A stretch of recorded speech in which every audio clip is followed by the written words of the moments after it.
자, 반갑습니다. 루카스 지민쌤입니다. 마지막 수능 생윤 강의가 되겠습니다. 참 골 때리네요. 이제 다 과목이 없어지죠. 올해가 마지막입니다. 네. 몇 년 한 거죠? 생윤을? 한 12년 한 것 같아요. 네. 오래됐네요. 여러 말씀 드리고 싶지만 짧게 말하면 요번 2027 수능 특히나 다들 알다시피 사탐런 심할 것 같고요. 네. 작년보다 더 심할 거고 마지막이니까. 그리고 재작년 수능과 작년 수능 생률만 딱 놓고 보면 문제가 어려웠어요. 그죠? 재작년 수능이 1등급이 41점. 이건 그죠? 그리고 얼마 전에 끝난 작년 수능이 1등급이 44점. 어렵다는 거죠. 네. 특히 과탐하다가 넘어오는 분들은 그냥 보편적으로 말을 하면 보편적으로 공부를 많이 해요. 물화 생지보다는 사탐이 쉬우니까. 그래서 물리, 화학, 생명과학 공부하는 시간에 반만 공부를 해도 절반만, 원래 과탐하던 공부량의 반만 해도 어마어마하게 하는 거거든요, 사실. 그만큼 과탐이 어렵죠. 그건 팩트입니다. 어려워요. 그럼에도 불구하고 1컷이 재작년이 41, 작년이 44, 이 쉽지 않겠죠. 네, 어려워요. 올해 마지막 이 수능 생년도 어렵게 나오겠죠. 그럴 거 아니에요.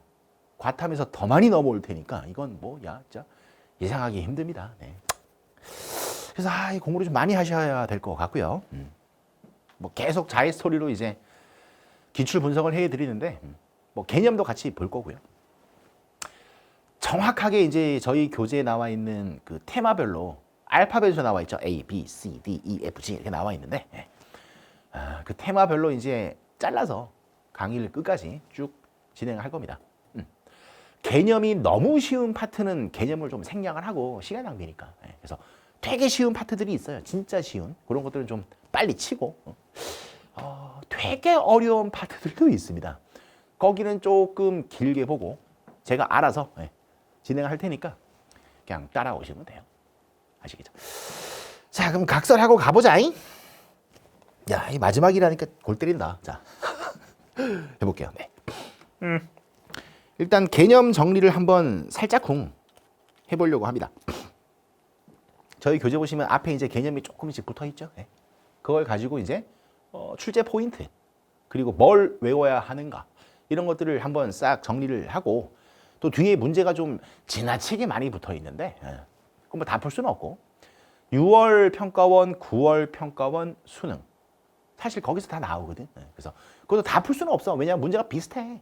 거의 똑같다고 볼 수 있을 정도의 문제들이에요. 그래서 이제 제가 좀 봐줄 만큼은 봐드리고 나머지는 여러분들이 풀고 워낙에 해설이 자세해서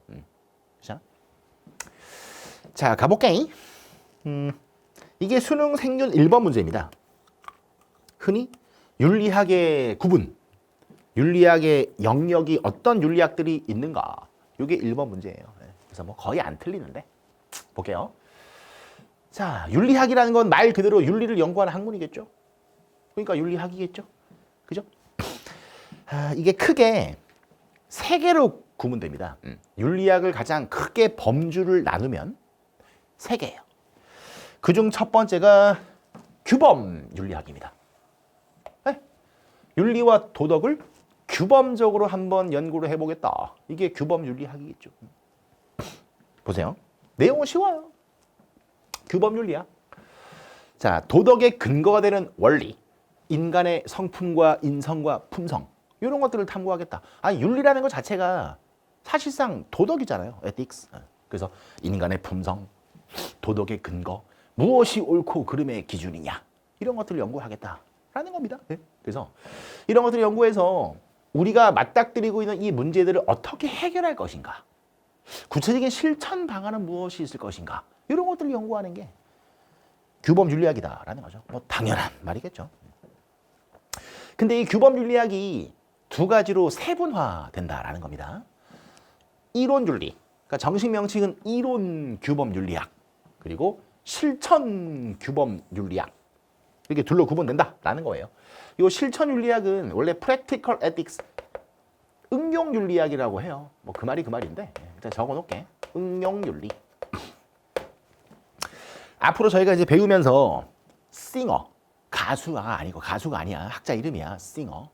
이름의 뜻이 이제 가수인데, 피터 싱어라는 교수님이 계세요. 지금도 살아 계시죠? 그 피터 싱어의 practical ethics, 응용 윤리학 또는 실천으로서의 윤리학, 그걸 배우시는 거예요. 그래서 이론 규범 윤리학과 실천 규범 윤리학 이렇게 둘로 구분된다. 그 실천 규범 윤리학을 다른 말로 응용 윤리라고도 한다더라. 뭐 그 정도만 알고 계시면 돼요. 그래서 이론 윤리와 실천 윤리로 규범 윤리가 크게 둘로 구분된다. 그 정도 일단 범주화 시키시고, 그러면 이론 윤리학은 뭘 연구하는 거냐?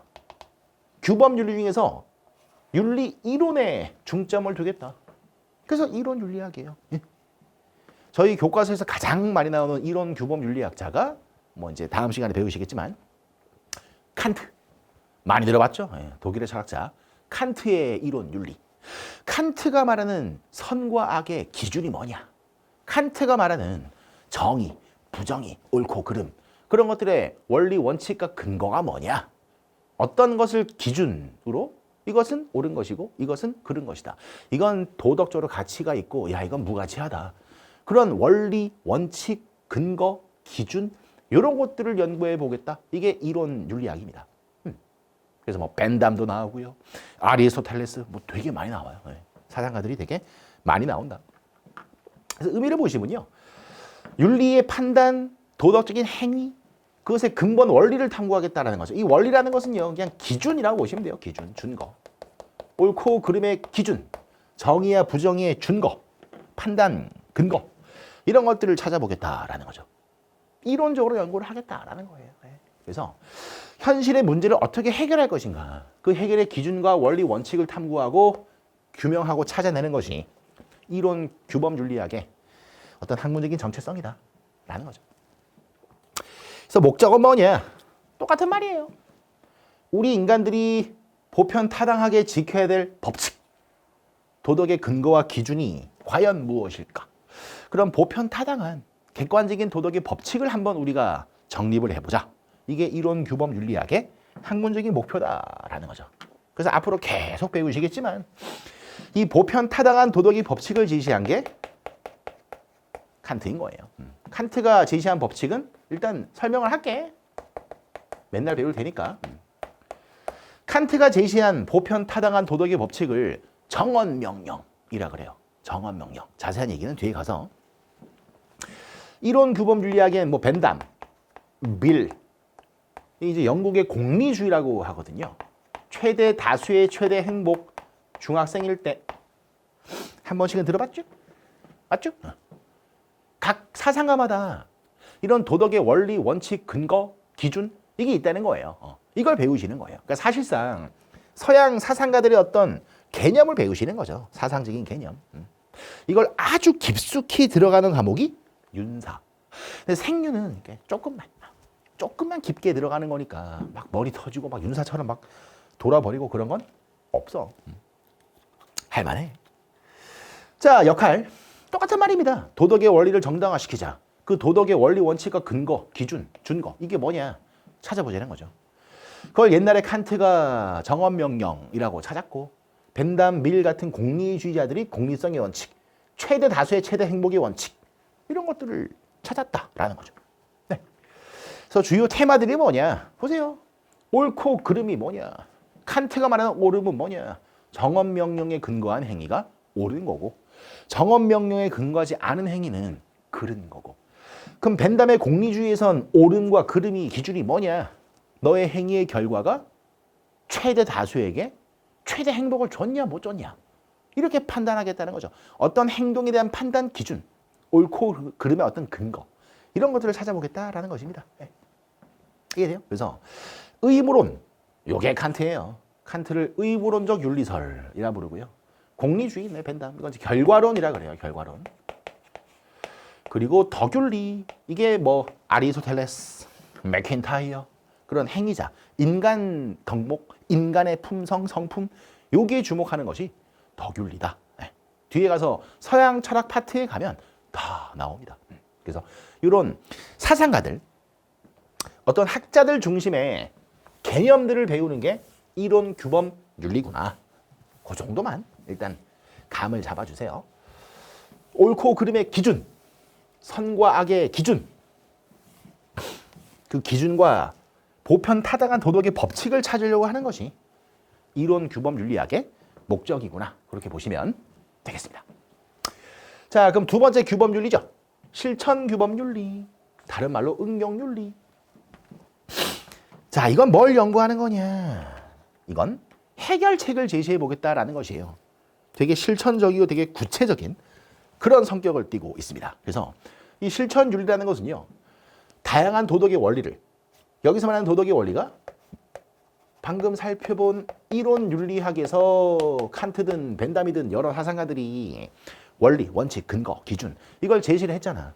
그런 다양한 원리, 원칙들을 우리 인간들이 살아가면서 되게 많은 문제를 겪지 않습니까? 그렇잖아요. 뭐 예를 들면 빈부격차, 환경오염, 그렇잖아요. 또는 뭐 제3세계 국가들이 겪고 있는 절대 빈곤, 전쟁, 평화, 그죠? 악플, 뭐 성윤리 되게 많아요. 그런 수많은 현실적인 문제들을 어떻게 해결할 거냐, 이 이론 윤리에 나온 수많은 원리 원칙들을 어떻게 적용을 할 거냐, 그런 되게 실천적이고 약간 좀 뭐랄까요, 좀 이렇게 쓸모 있는 가장 최신 윤리학이거든요, 이게. 그래서 실천적인 성격이 매우 강하다. 문제의 해결책을 제시하려고 한다. 이게 실천 윤리, 응용 윤리의 가장 중요한 특징이다. 이해되겠죠? 그래서 목적 보시면 이론 윤리학, 그런 수많은 이론들을 적용해가지고 우리가 맞닥뜨리고 있는 수많은 문제들을 해결해보자. 솔루션을 제시를 해보자. 이게 실천 윤리학을 하는 학문의 목적이라는 거죠. 네. 환경 오염을 어떻게 해결할 것인가? 빈부 격차는 우리가 어떻게 해결하는 것이 과연 옳은 것인가? 그 해결책을 제시를 해보겠다라는 거예요. 그래서 역할 볼게요. 여러 다양한 이론들을 바탕으로 정말로 많은 상황에서 발생하는 수많은 문제들, 이런 것들을 해결책을 제시를 해보겠다라는 것이 실천윤리학의 특징이구나. 해결책을 모색을 해보겠다. 그래서 각종 생명윤리 문제 해결을 위해서 심리학, 생명과학, 통계학, 뭐 심지어는 법학, 경제학, 사회학, 교육학, 정말로 수많은 전문적인 학문들이 다 달라붙는 거예요. 왜? 그래야지 문제를 똑바로 해결할 수 있다라는 거죠. 이걸 가장 유식한 말로 학제적 성격이 매우 강하다. 요거 별표 3개야. 이거 되게 많이 나와. 학제적 성격. 한자에서 좀 어렵죠? 쉽게 말씀드리면 다양한 분야의 학문을 함께 탐구한다. 그러니까 콜라보레이션이라고 보시면 돼요. 콜라보. 여러 전문적인 학문들이 있을 거 아니야. 그 여러 학문들이 다 달라붙어가지고 협업하고 콜라보해서 그 문제의 원인을 똑바로 찾고 해결책을 올바르게 정말로 구체적으로 한번 우리가 제시를 해보자. 이런 논리입니다. 그러니까 뭐 학원에서 많이 드는 예를 하나 들어드리면 보세요. 정말로 우리는 많은 문제를 겪고 있잖아. 그잖아. 근데 제가 항상 하는 말이 요거예요. 노인 문제. 이거 사회 문제입니다. 누구나 노인이 됩니다. 니네도 노인 돼. 물론 내가 먼저 되겠지만 뭐 사실 지금도 육체는 노인이야. 힘들어 죽겠어. 이거 사회 문제죠. 이거 해결해야 돼요. 그냥 내버려둬요. 해결해야 됩니다. 그죠? 그럼 노인 문제가요, 왜 생길까? 이 원인부터 좀 다양하게 분석을 해봐야 되지 않겠냐? 그래야지 똑바로 해결책을 제시를 할 수 있잖아. 맞잖아. 노인 문제가 왜 발생하느냐? 이걸 윤리적으로 한번 접근해보자라는 거예요. 노인 공경의 문제, 공자 할아버지가 말씀하신 어떤 예, 효, 뭐 경로, 효친, 이런 윤리적인 접근이 필요할 수 있죠. 그럼 윤리적으로만 접근한다고 해서 노인 문제가 해결됩니까? 안 됩니다. 그렇잖아요. 정치인들도 과연 이 노인 문제를 해결하기 위해서 어떤 정책을 만드는 것이 옳은 것인가? 어떻게 갈등을 봉합할 것인가? 이런 정치적인 영역도 필요하지 않겠습니까? 노인분들이 여러 가지 문제를 겪지만 돈이 없는 거. 한평생 뼈 빠지게 일해가지고 자기 자식 대학 보내고 결혼식 할 때 돈 보태주고 노후 자금 다 털고 참네. 니네 부모님 얘기야. 그렇잖아요. 경제적으로 소외되고 나중에 정말 병원도 많이 가셔야 되고 몸이 아프고 나를 요양해 줄 수 있는 자식은 벌써 딴 데 가가지고 지들끼리 살고 여러 가지 문제가 생기죠. 돈이 없는 게 문제입니다. 그럼 경제학적으로도 이 노인 문제를 어떻게 해결할 것인가? 접근할 필요가 있죠. 노인들이 겪는 문제가 돈만 있는 건 아니죠. 심리적으로 되게 많이 소외감을 받는다고 하십니다. 그럼 심리학자들도 본인의 전공 학문을 잘 활용해가지고 노인 소외 심리를 어떻게 해결할 것인가? 쓸모 있겠어 없겠어? 당연히 쓸모가 있겠죠. 평생 교육의 시대고 인간은 배움의 동물인데 그러면 노인분들도 어떤 교육, 어떤 뭐 다른 배움 이런 즐거움을 어떻게 좀 드릴 수 있을까? 이런 교육학적 접근. 노인들의 법적인 지위를 어떻게 향상시킬 수 있을까? 이런 식으로 다 달라보는 겁니다. 이해되겠죠? 이 문제를 똑바로 해결하려면 하나 가지고 안 되는 거죠. 얼마나 많은 전문적인 학문 분과들이 다 달라붙겠냐고요. 이래야지 진정한 해결책을 제시할 수 있는 거죠. 이걸 제일 유식한 말로 학제적 성격이라고 하는 거예요. 뭐 간학문적 관점, 통섭적 연구, 어려운 말 되게 많아요. 학제적인 성격이 매우 강하다. 요거 그냥 기억을 해주시면 되겠습니다. 전문적인 학문들이 콜라보, 협업해가지고 진짜 문제 해결책을 똑바로 한번 제시를 해보자. 이게 실천윤리학의 특징 중에 하나예요. 이거 외우셔야 돼요. 학제적 성격이 매우 강하다. 이것이 실천윤리학의 특징 중에 하나다. 오케이. 자, 그리고 실천적인 성격이 있다. 그러니까 실천윤리학이겠죠. 자, 이론윤리에서 도출한 각종 원리를 아까 말씀드렸던 칸트의 원리, 벤담의 원리 이런 수많은 사상가들의 도덕의 원리 원칙을 활용해가지고 역시나 구체적인 문제를 우리가 해결해보자라는 거죠. 그러니까 키워드가 뭔지 보이시죠? 현실적인 문제를 해결하겠다는 거예요. 어떻게 해요? 이렇게요. 다 달라붙어서 학제적인 성격이 매우 강하구나. 네. 이해되지? 하긴 뭐 이해할 것도 없지. 자, 주요 테마들. 우리가 맞닥뜨리고 있는 현대 문제들이에요. 네, 보세요. 생태계에서 우리는 어디까지 고려할 것인가? 이게 이제 생태윤리, 자연윤리, 뭐 환경윤리 파트라고 하죠. 인터넷 공간에서 어떤 매너가 필요한가? 이게 정보통신윤리. 그렇잖아요. 사이버 네티켓. 악플은 왜 달면 안 되는 것이고. 그렇잖아요. 사이버 불링. 그게 왜 심각한 문제인지 한번 연구를 해보자라는 거죠. 이해가 되겠죠? 그러니까 이론윤리라는 것은 다시 말씀드리면 옛날 사상가들의 도덕의 원리 원칙, 칸트의 이론, 벤담과 미리 강조했던 도덕의 근거, 판단 기준 그런 것들을 배우는 게 이론 윤리학이고요. 이 실천 윤리는 그런 수많은 도덕의 원리 원칙들을 적용해서 우리가 지금 겪고 있는 그런 수많은 사회 문제, 각종 현대 사회 이슈 이걸 우리가 한번 해결해보자. 솔루션을 제시해보자. 이게 실천 윤리학이 하는 이유다. 그렇게 정리하시면 되겠습니다. 그래서 규범윤리는 이론 규범윤리, 실천 규범윤리 그렇게 둘로 구분된다. 자, 그리고 이제 메타윤리학이라는 게 있는데 이게 참 외래어죠. 메타. 이건 별표를 드린 이유가 이거 애들이 은근히 어려워해요. 일단 용어 자체도 외래어고.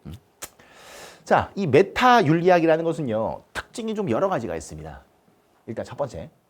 메타윤리는 도덕적인 언어의 의미를 분석하고 탐구하고 명료화하는 거예요. 이게 포인트예요. 언어. 도덕적인 언어들이 있죠. 제일 먼저 떠오르는 도덕적인 언어가 뭐가 있니? 뭐가 있긴. 이게 있겠지.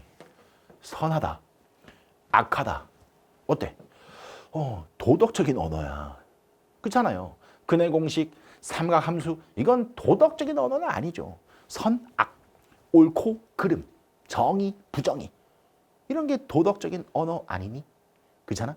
그런 도덕적인 언어들의 의미를 논리적으로, 객관적으로 타당성을 아주 엄밀히 분석하는 거예요. 그래서 이 메타윤리학을 분석윤리학, 이렇게도 불러요. 분석 윤리학. 그럼 뭐를 분석하는 거냐?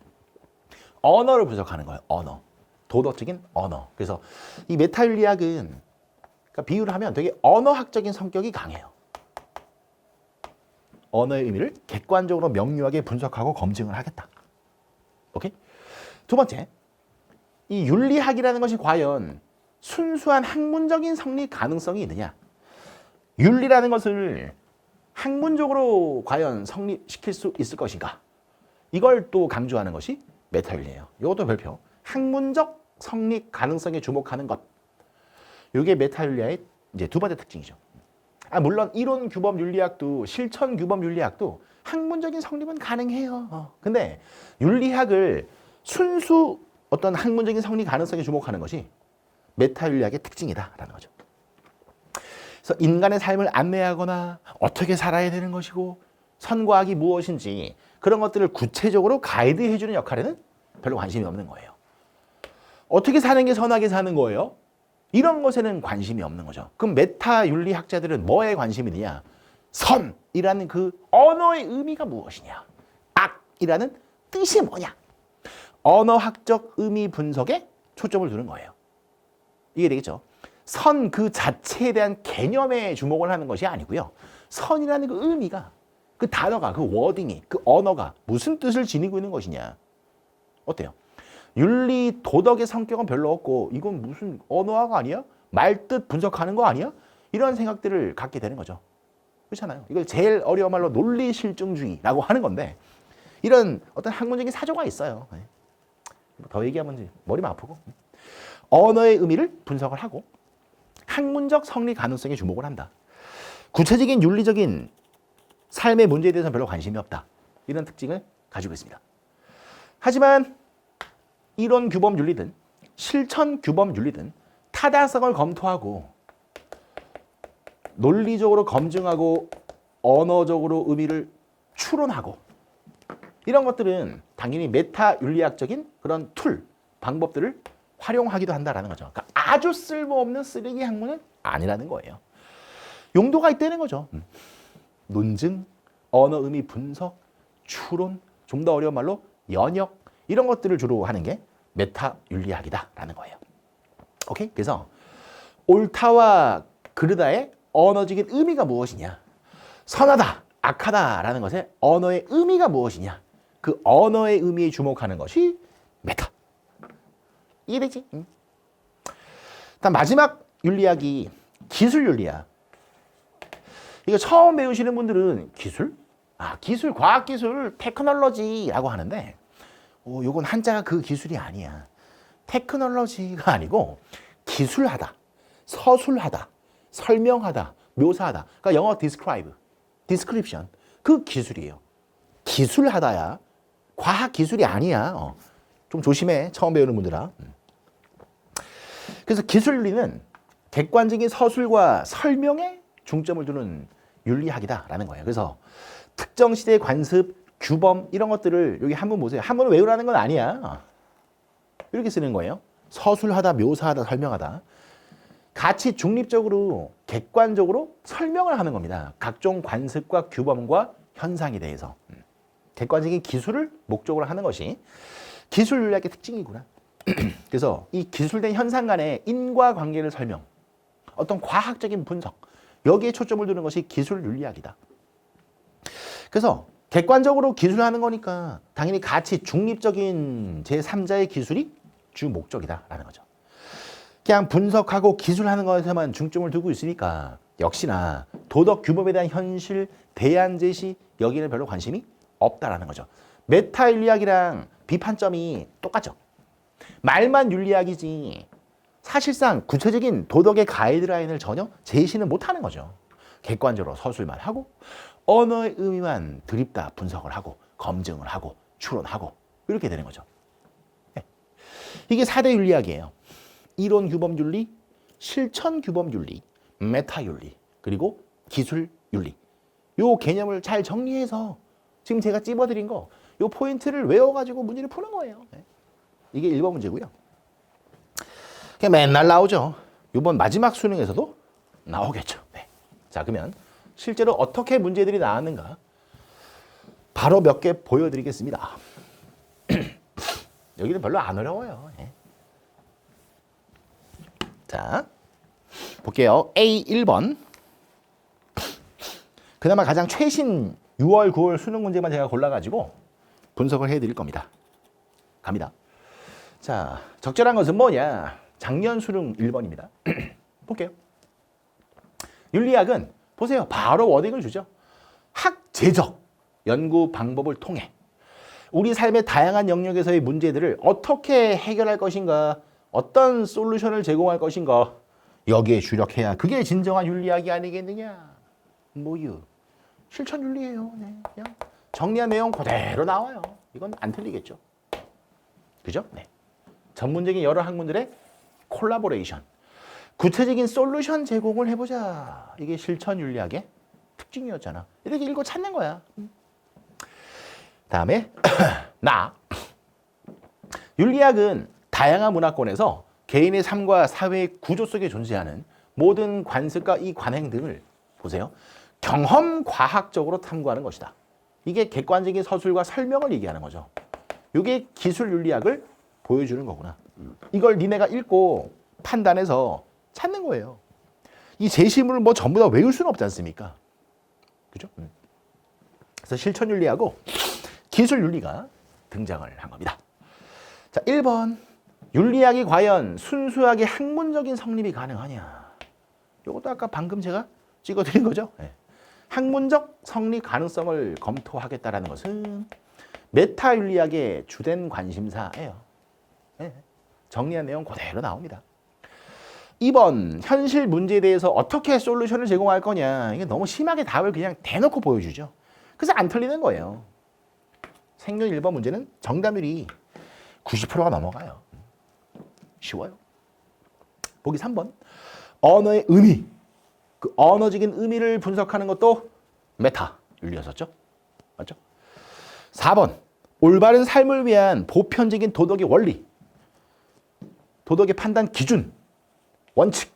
이걸 정립하는 건 뭐였어? 이게 이론 규범 윤리였었죠.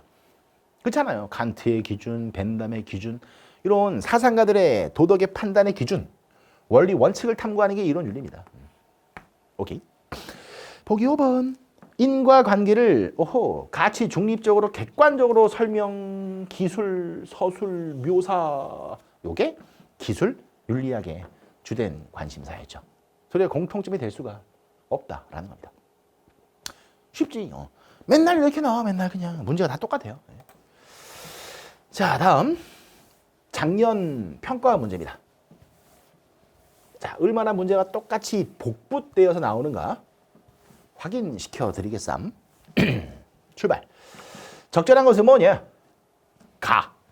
윤리학은 마땅히 따라야 될 보편타당한 도덕의 규범, 원리, 원칙, 이게 뭔지를 탐구하는 것이다. 도덕의 근거가 되는 보편적인 원리를 찾자. 뭐유? 이런 윤리야.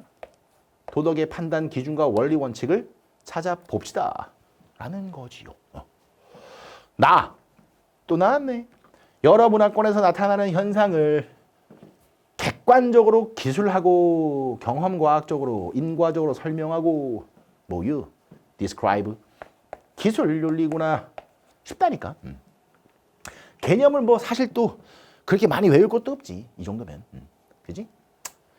그래서 보기 1번.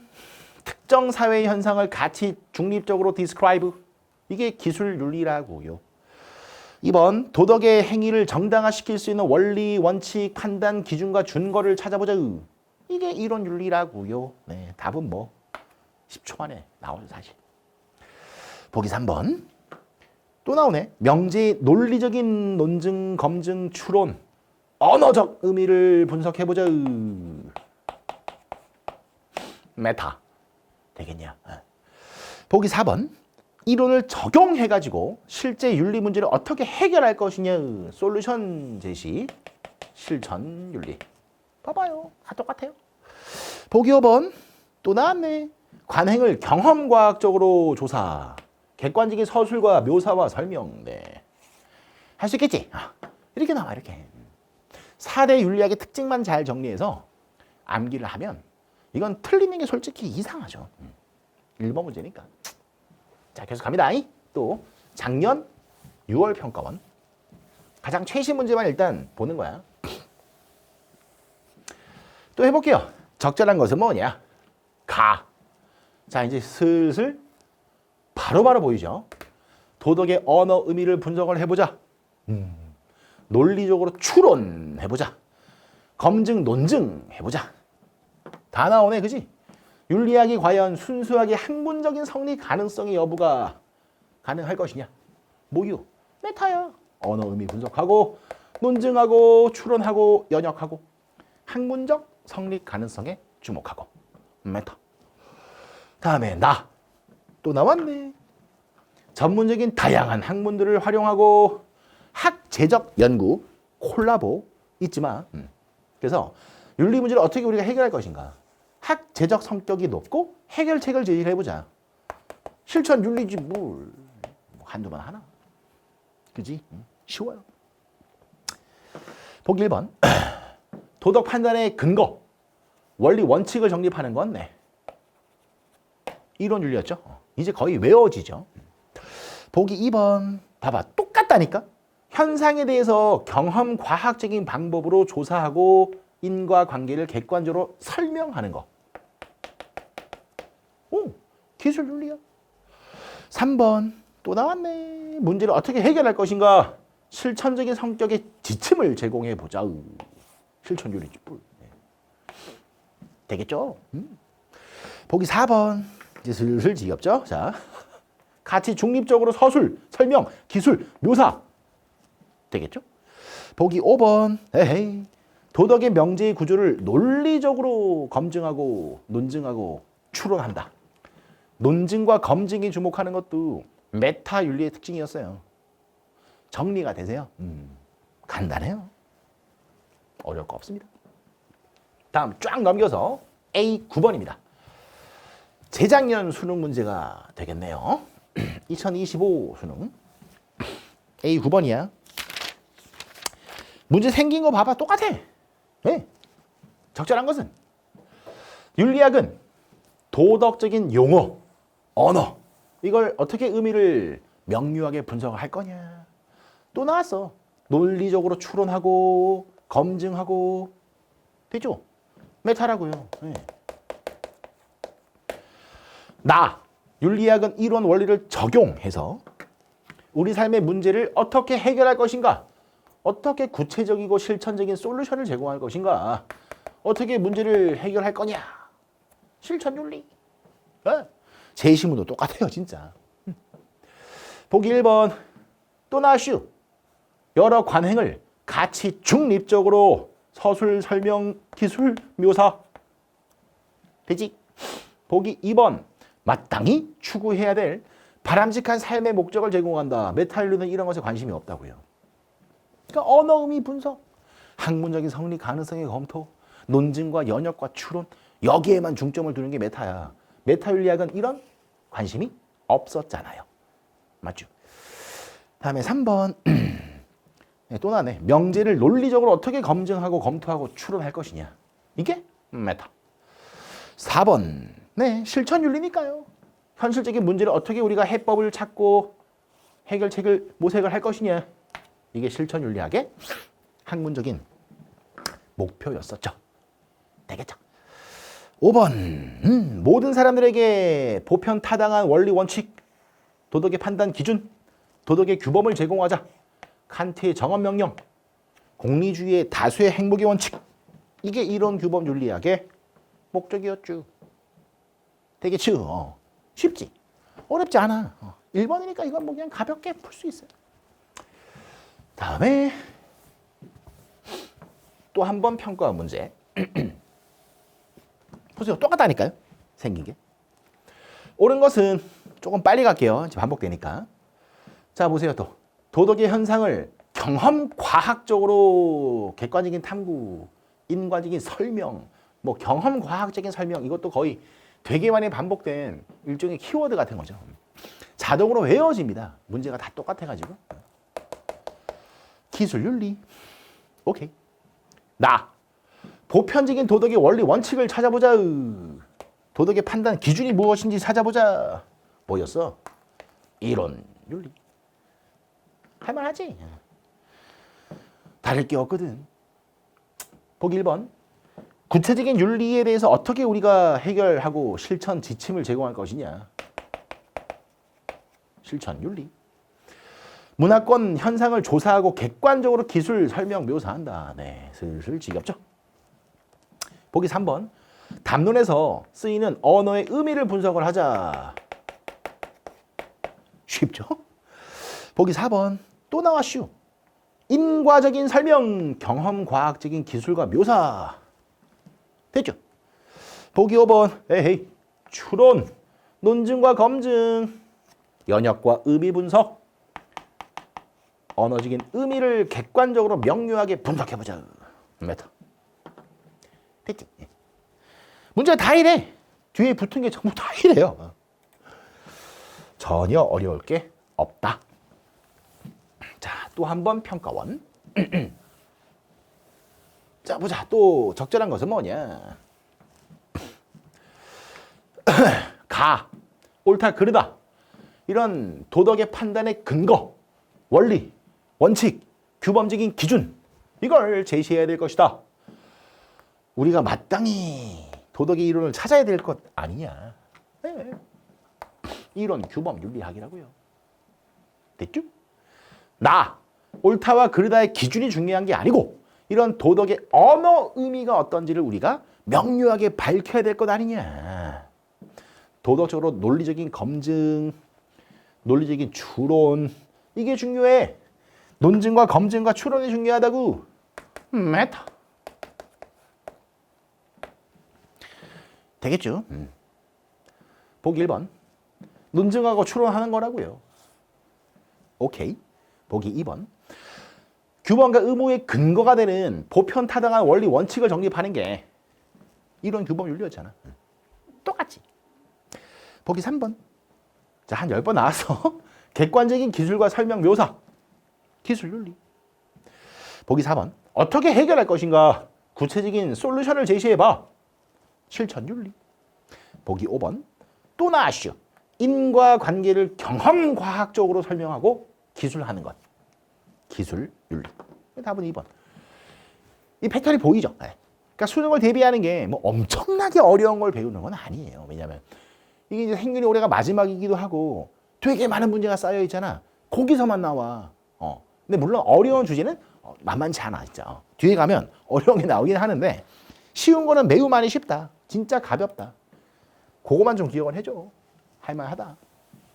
오케이. 다음 쭉 넘겨서 A21번 교육청 모의고사는 다 빼고 오로지 수능 출제위원들이 출제하신 평가원과 수능만 볼 겁니다.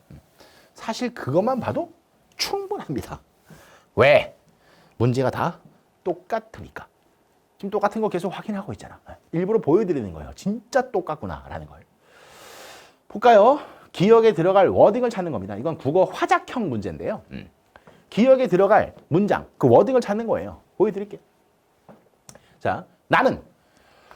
이 글을 쓴 필자겠죠, 나. 나는. 윤리학이란 모든 행위자에게 적용되는 표준과 규칙을 제시하는 거라고 생각한다. 그럴게요. 그럼 이 사람은요. 인간에게 보편타당하게 적용되는 도덕의 기준과 표준, 원리, 원칙과 규칙, 여기에 관심을 두고 있는 게 이 글을 쓴 필자인 나구만. 그럼 이 나는 무슨 윤리학자라는 거예요? 이론 윤리학자겠구나라는 걸 찾으시는 거예요. 그런데 어떤 사람이 지금 등장을 하는 거죠. 보세요. 윤리학의 본질은 현상을 객관적으로 기술하고 설명하는 거다라고 주장을 한답니다. 그러면 이 어떤 사람들은 누구예요? 기술 윤리학자겠지 뭘. 맞죠? 그 문제 구성을 봐봐잉. 마지막 문장. 나는 이론 윤리학자인 나는 이러한 주장이 기술 윤리학자들이 하는 주장이 블라블라블라블라라고 생각한다. 그럼 이 기억에 들어갈 워딩, 문장을 찾는 거예요. 뭐 칭찬할 수도 있고 비판할 수도 있겠죠. 그럴 거 아니에요. 보기 1번. 담론에서 또 나서 추론. 논리적인 검증을 강조하는 건 기술 윤리학자가 아니었죠. 이건 메타 윤리학자들이었죠. 네. 기억에 들어갈 수 있는 워딩이 아니죠. 문맥이 안 맞잖아. 그렇잖아. 보기 2번. 네. 언어의 의미 분석을 강조하는 것도 메타. 맞죠? 보기 3번. 올바른 행위의 지침을 제공하는 규범적인 탐구의 중요성을 간과하고 있다. 이게 답이죠. 왜? 얘네들은 이런 규범적인 탐구, 행위의 지침, 도덕의 기준과 준거 이런 것들에 대해서 별로 관심이 없으니까. 그러니까 이론 윤리학자인 나가 기술 윤리학자한테 보기 3번처럼 비판을 하는 거죠. 왜 그걸 간과해 임마. 이게 중요한 건데 임마. 라고 욕하고 있는 문제예요. 알아먹겠죠. 이런 맥락으로 푸는 거예요. 보기 4번. 아, 또 나왔네. 학문적 성립 가능성에 대한 검토. 이것도 메타 윤리학자들이 하는 거죠. 다음에 보기 5번. 봐봐. 인과적 설명, 객관적인 서술과 묘사. 이거 기술윤리학자들이 간과해요? 잘 알고 있어요? 잘 알고 있는 거죠. 이건 서술어 가지고 이제 너네들을 함정을 파는 거죠. 간과하지 않잖아요. 기술윤리학자들이 이 보기 5번의 내용을 왜 간과합니까? 강조하고 있고 잘 알고 있는 거죠. 국어 화자처럼 푸는 거예요. 화자인 나가 욕을 먹거나 칭찬을 받거나 하는 청자인 얘한테 할 말을 고르는 거라고요. 오케이? 자, 22번. 똑같은 패턴이야. 기억에 들어갈 문장, 워딩을 찾는 겁니다. 자, 한 번 더 연습을 해볼까요? 자, 기억에 들어갈 워딩. 봐봐, 똑같아. 나는. 그럼 또 이 글을 쓰면 필자겠죠? 언어적인 의미를 분석하기보다는 임마 구체적인 해결책을 모색하는 게 진짜 윤리학이지 마. 얘는 실천 윤리학자겠네요. 해결책을 모색하는 게 진짜 중요한 과제야 이놈아. 이런 주장을 하니까 당연히 실천 윤리학자겠죠. 그런데 어떤 사람은 봐봐요. 패턴이 똑같죠. 그럼 이 어떤 사람은 다른 견해를 보여주겠네요. 자, 도덕 관행에 대한 사실을 또 나왔어. 경험 과학적으로 탐구하고 인과적으로 설명하고 묘사하고 기술하는 것이 중요하다. 그럼 얘는 누구요? 기술윤리학자겠구먼. 그지? 그럼 마지막 문장 똑같아. 나는 실천윤리학자인 나는 이러한 주장이 즉 기술윤리학의 주장이 블라블라블라블라라고 또 생각한다. 그러니까 뭐 간과한다, 다 간과한다, 간과한다. 그죠? 서술을 잘 보셔야죠. 그럼 간과한다라고 되어 있으니까 비판하는 대목으로 답을 고르시면 되는 거죠. 비판. 1번. 같이 중립적으로 기술하는 것이 필요한 걸 기술윤리학자가 왜 간과합니까? 너무나도 잘 알고 있죠. 이렇게 푸는 거예요. 보기 2번. 언어적인 의미에 함축된 의미 분석이 주된 목적임을 간과한다. 이건 화자 입장에서 틀렸죠. 왜냐하면 실천윤리학자들이 이걸 중요하게 여기는 건 아니잖아요. 언어적인 의미 분석이 중요한 걸 왜 몰라 임마? 라고 비판을 하려면 이건 메타 윤리학자 입에서 이런 비판이 나와야죠. 그죠? 그러니까 보기 2번 같은 경우는 화자 입장에서 비문인 거죠. 화자. 이 사람이 할 말이 아닌 거니까. 이해돼? 보기 3번. 객관적인 설명을 간과할 리가 없다고요. 기술윤리학이 하는 게 이건데. 그잖아. 보기 4번. 추론을 위해서 어떠한 사실적인 지식도 필요하지 않음을 간과한다. 이건 말이 안 되고요. 네. 그리고 실천윤리학자들이 도덕의 추론에 주목을 하는 것도 아니고요. 그렇잖아요. 5번이겠죠. 야 임마 중요한 건 문제 해결이야 임마. 실천적인 지침과 구체적인 가이드라인을 제공을 해야지. 무슨 너는 계속 기술 설명 묘사만 하고 있어 임마. 왜 너는 해결책이 중요한 걸 간과하고 있냐 이놈아. 이렇게 비판을 하는 문제라고요. 네. 국어 화자형 문제예요. 이해되겠죠? 비판하는 화자가 누군지, 비판을 받는 청자가 누군지 이걸 감안하시면서 문제를 푸시는 그런 패턴입니다. 그러니까 처음 하시는 분들은요. 이게 조금 헷갈릴 수 있는데 역시나 동일한 문제 패턴이 워낙에 많다 보니까 그냥 자연스럽게 풀다 보시면 아, 이런 문제구나. 금방 익숙해집니다. 금방. 오케이. 네. 전혀 어려울 게 없다라는 겁니다. 다음 A24. 9월 모의고사 문제네요. 볼게요. 자, 또 가와 나가 뭔지를 찾는 거겠죠.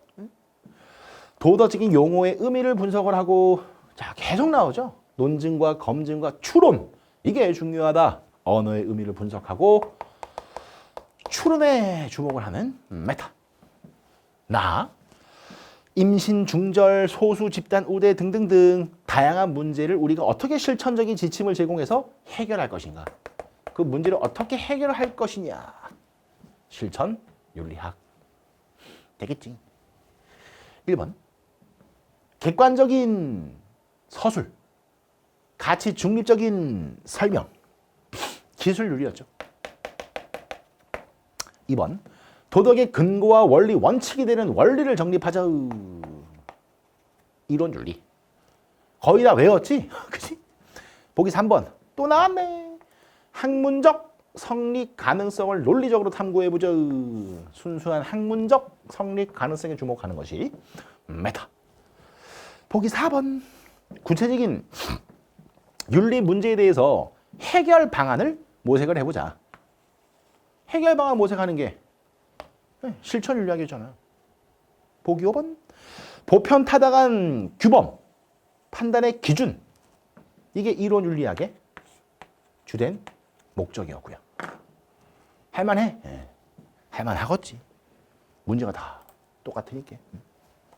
그죠? 요게 생윤 1번 문제였습니다. 4대 윤리학의 주요 개념, 그것만 잘 정리해서 헷갈리지 않게 암기를 하시면 돼요. 뒤에 달린 문제 다 똑같아요. 정말 심각할 정도로 문제가 다 똑같으니까 쭉 풀어보시면 금방 익숙해집니다. 근데 문제 너무 많다. 42개다, 42개. 이것만 다 풀어봐도 한 4달은 안 까먹을걸, 4달은. 알겠죠? 저는 비록 안 풀고 넘어가지만 여러분들은 그래도 책 샀으니까 다 풀어보시고 해설도 복습 겸 다 좀 정독하고 읽어보시고 그러시면 좋을 것 같아요. 아시겠죠? 네. 자, 1강은 여기까지고요. 다음 시간은 테마 B. 이제 조금씩 어려워집니다. 조금씩. 왜냐하면 진짜 철학자, 사상가들을 이제 만나러 가는 거예요. 그래서 테마 B가 이제 동양 철학사인데 유학, 뭐 공자, 맹자 나오고 불교, 부처님 나오십니다. 도가, 노자와 장자의 사상적인 내용이 윤사급으로 깊게 딥하게 배우진 않지만 그래도 외울 것들이 조금 있어요. 그래서 다음 시간은 개념이 조금 길 거예요.